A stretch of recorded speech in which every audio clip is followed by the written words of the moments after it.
Salam sejahtera umat Tuhan yang terkasih. Senang dapat berjumpa kembali melalui sapaan Gembala GKI. Saya Pendeta Erma Primastuti Kristiono. Kita bersama-sama akan merenungkan firman Tuhan. Sebelumnya mari kita berdoa. Kami bersyukur kepadamu ya Tuhan untuk setiap kasih dan pemeliharaan Tuhan bagi setiap kami. Bersyukur juga untuk hari baru yang boleh Tuhan anugerahkan kepada kami. Saat ini kami bersama-sama akan membaca serta merenungkan firman-Mu. Kiranya Roh Kudus-Mu memampukan setiap kami untuk dapat memahami setiap kebenaran firman-Mu, terlebih melakukannya di dalam kehidupan kami hari lepas hari. Berfirmanlah ya Tuhan, karena kami siap untuk mendengarkan. Dalam nama Tuhan Yesus Kristus kami berdoa. Amin.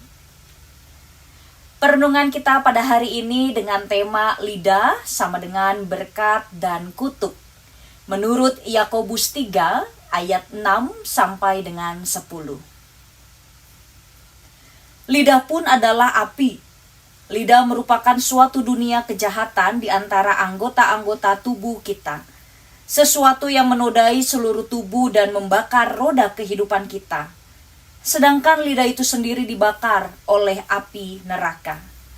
Semua jenis binatang liar, burung-burung, serta binatang-binatang melata dan binatang-binatang laut dapat dijinakan dan telah dijinakan oleh manusia. Tetapi tidak seorang pun dapat menjinakan lidah. Ia tidak terkuasai, jahat dan penuh racun mematikan. Dengan lidah kita memuji Tuhan dan Bapa kita. Dengan lidah kita juga mengutuk manusia yang diciptakan menurut rupa Allah. Dari mulut yang sama keluar berkat dan kutuk. Hal ini saudara-saudaraku tidak boleh terjadi. Demikian pembacaan Alkitab kita. Bapak, Ibu, dan saudara-saudara yang terkasih, ungkapan mengatakan demikian. Mulutmu adalah harimaumu. Ungkapan ini hendak menyatakan bahwa perkataan yang tidak dikendalikan dapat membahayakan diri sendiri maupun orang lain. Dapat menimbulkan luka dan dapat menjadi racun yang mematikan bagi orang yang mendengarkannya. Oleh karena itu, penting bagi setiap kita untuk menjaga dan mengendalikan lidah yang tidak bertulang ini. Yakobus 3 ayat 6 menegaskan bahwa lidah adalah api yang dapat membakar. Jelas hal ini menyoroti bahwa lidah sangat berbahaya. Maka kita harus benar-benar mengendalikan dan menguasai lidah kita sendiri. Berhati-hati dalam mengucapkan perkataan agar tidak membakar perasaan orang lain. Lidah yang tak pandai dikendalikan pun dapat berpotensi menjadi racun yang mematikan atau membunuh seseorang. Yakobus 3 ayat 9 sampai dengan 10 memperlihatkan bahwa anggota tubuh yang kecil ini, yakni lidah, memiliki dua pengaruh, yakni positif dan juga negatif. Dari lidah dapat keluar berkat dan kutuk. Menjadi berkat jika perkataan kita dapat membangun sesama. Perkataan kita dapat menguatkan, memulihkan, serta menghibur. Tapi dari lidah kita juga bisa menjadi kutuk. Jika perkataan kita penuh dengan segala kebencian, keluar kata-kata kotor ataupun caci maki, kata-kata yang merendahkan orang lain, dan pada akhirnya membuat sesama kita terluka hatinya.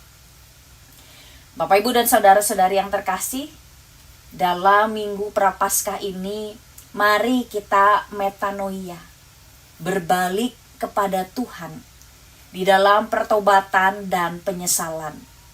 Melihat diri kita sendiri, apakah lidah kita banyak menghasilkan berkat mengeluarkan perkataan penuh dengan cinta kasih, atau justru masih sering menebar kutuk dan kebencian?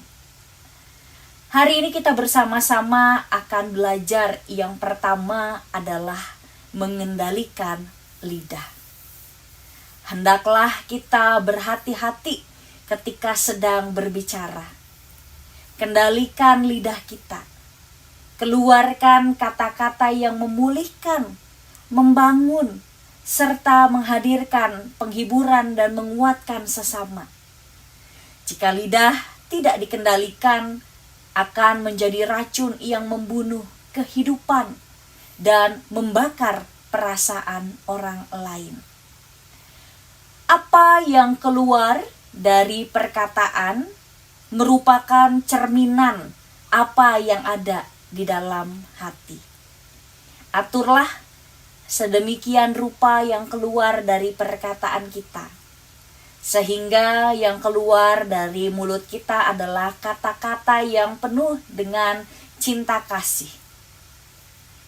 Janganlah perkataan kotor keluar dari mulutmu, tetapi pakailah perkataan yang baik untuk membangun di mana perlu, supaya mereka yang mendengarnya beroleh anugerah.